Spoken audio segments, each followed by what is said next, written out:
Hey everybody, Timmy Gibson here for relationship tip of the week.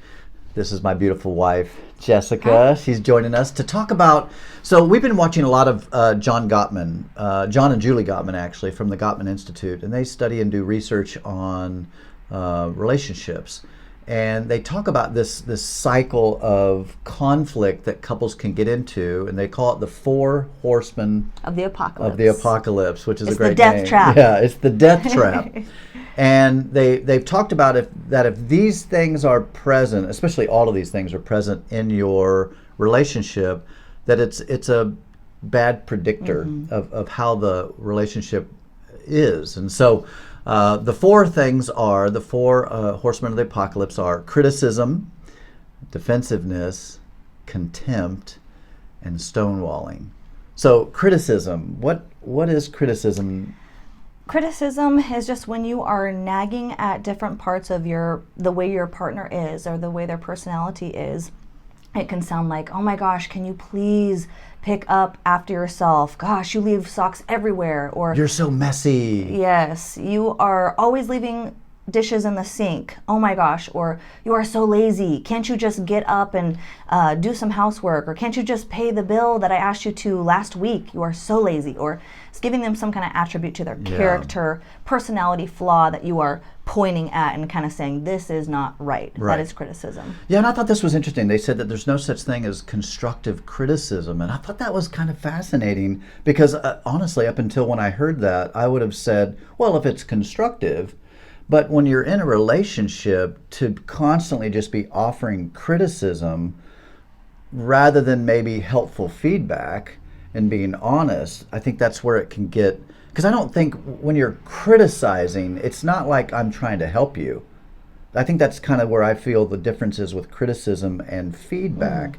If you're criticizing someone, that's not really feedback. You're just pointing out where they're missing it, rather than Offering them giving a feedback to say, hey, I would really love, it would help me out so much for you to pick up some of your socks. That would be awesome.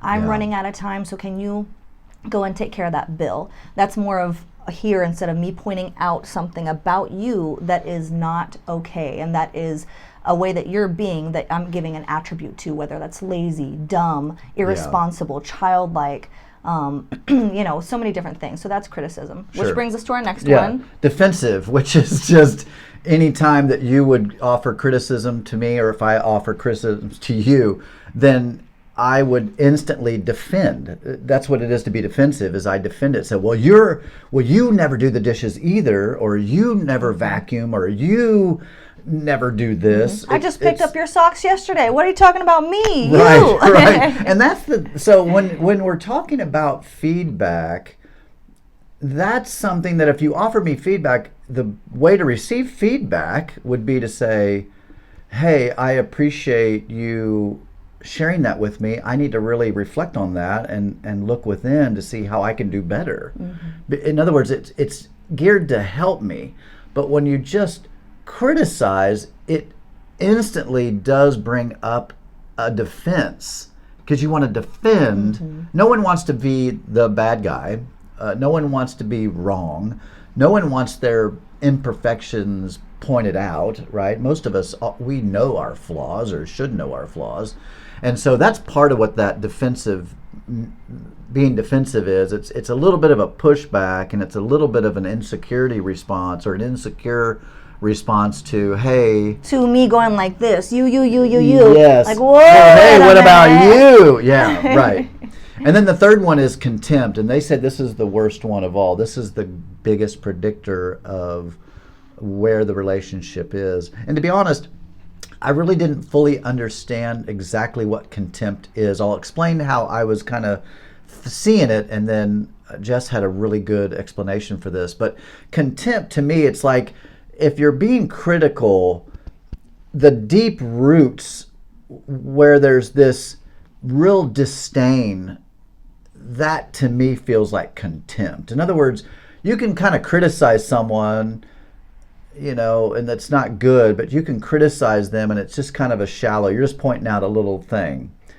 When you have contempt towards someone, it's deep. It's almost like I'm not just criticizing you, but I am questioning your character and your integrity, like the depth of you. Is that how you see it? The way I see it is that contempt is when one partner is holding a stance of superiority or I am better than you. So if I said, gosh, I always take care of my laundry, you really need to do it like me. And you really need to, you see how I did this? Hon, come on, look. Yeah. You need to do it like I do it like. It's this, I am superior, I am better than you, I know more than you, I'm the better driver, tap tap on the head, whatever. Right. That energy of I'm holding the superiority, which when we're having a relationship, maybe one partner takes the lead in certain areas, but that doesn't mean that they're superior. Right. That just means that, hey, we are a unit and you go ahead and take the lead in our finances, or you go ahead and take the lead in figuring out the social calendar for us, or whatever it is. Yeah. But that doesn't mean that you're superior to me, and that sure doesn't mean that attitude therein is going to be I'm better than you, and sure. I know how to take care of this and this, and right. you just never hit the mark because you just don't know how to do it. Yeah. So that's that contempt of I hold a superior place than you, and that's why it's so poisonous, right. because it's saying I'm different than you, I'm better than you, we are different, you are below me. Yeah. That's no way to honor your partner. And when you have contempt, there's clearly a lack of admiration. There's no admiration towards your partner, and that's a key element that needs to be present, that you influence me and I influence you, and there's really no way you can have influence over each other if there's not trust and respect and a sense of admiration. If I admire you, then I won't be contemptuous because I admire you. And I like that you said respect too, because that is the mutual respect of, I look at you and respect your spirit, and your spirit respects me, and so we hold each other in, I love that you say, high regard. That's one of my favorite things. Okay, and then the last one, I feel like this one's pretty easy, is stonewalling. Yeah. Which is you just shut down and you don't talk to your partner. They might make a bid for affection, but you're just boom. It's kind of a turning away. It's and so when people shut down, they might think they're just, I'm just going to be quiet. Well, if you tell your partner, hey, listen, I need to take a minute because I'm feeling flustered or I'm feeling upset. I need to take a walk around the block. Well, that wouldn't be stonewalling. No. But if we're having this conflict and I just refuse to engage and I just shut down and it's stonewall. I mean, you become a stone, and it's just, I'm not going to engage in this conversation. I'm not going to open up emotionally. Clearly there's a lack of respect there because I'm not willing to turn towards each other to, hey, let's engage in a conversation in a healthy way to work through this conflict. Right. So. Yeah, and stonewalling can even happen when you are not in conflict. That can be present when your partner just says, hey, I made this delicious dinner tonight. You want to come and check it out? And you're just plugged into whatever you're doing. Right. And don't really give them the flow of attention that is important in any kind of relationship. Yeah. And it's so important that in a relationship that there's a clear engagement, that when they talk about bids, if I'm bidding towards you for affection or bidding, that when you bid towards me or that I bid towards you in a healthy relationship, we then turn to each other. When you say, hey, look at that, look, it's snowing outside. If I'm just like, oh yeah. Rather than, oh yeah, let me finish this text real quick, boom. And then I walk over to the window and look out there with you and be like, oh my gosh, babe, yeah, check that out. That is so cool. Let's go out and make a snowman. And, there's an engagement there. So yeah, I would say even if you're not in conflict, there can be stonewalling involved in the relationship, which is just not a healthy sign. So. Right. And I like how you said just turning inward. I think just for all these pieces, it can melt the heart so much when you turn toward your partner or meet them for their bid for affection. It can really help kind of dissolve some of those defensiveness. If if you're able to do that, and if you're able just to be as vulnerable as you can and as aware of yourself as you can. If you're able to understand, hey, this is how I feel about this, and I really want to bring this up with respect to me and with respect to my partner. I feel like that's going to go such a very long way. And I think I really love what you said, babe. It's about being open-hearted. Let's just say I do come at you in a critical way. You know, I'm criticizing you. There's in any kind of conversation or any kind of conflict, right? There's two people involved, and so even if I'm in the wrong and I'm being critical as the receiver of the criticism, it's so important that we don't then go into the rest of the horsemen, you know, where you go into being defensive and then contempt and stonewalling. But to even recognize it, and you know, let's say I'm critical of you, and you say, you know, hey, hon, I feel like that's kind of critical. What's really bothering you and what's upsetting you about that?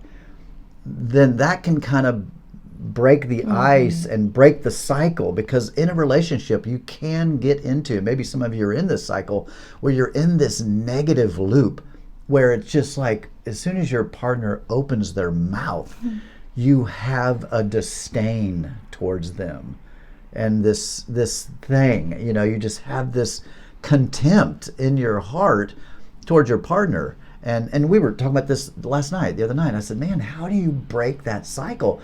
It's so difficult to just like when you're in a good mood, it's sometimes like even a flat tire, like, hey, at least I have a car that has wheels. You know, it's like, it's hard to get you in a bad mood because you're just in such a good mood. Yes. So I think when you're in a bad mood, per se, or you're in a bad cycle, someone's got to throw in the towel. Someone's got to be the more mature person, or at least the person that recognizes, gosh, we're in the 4 horsemen of the apocalypse here, and we need to shut this down. Yeah, wave the white flag and say, hey, listen, I'm feeling very criticized.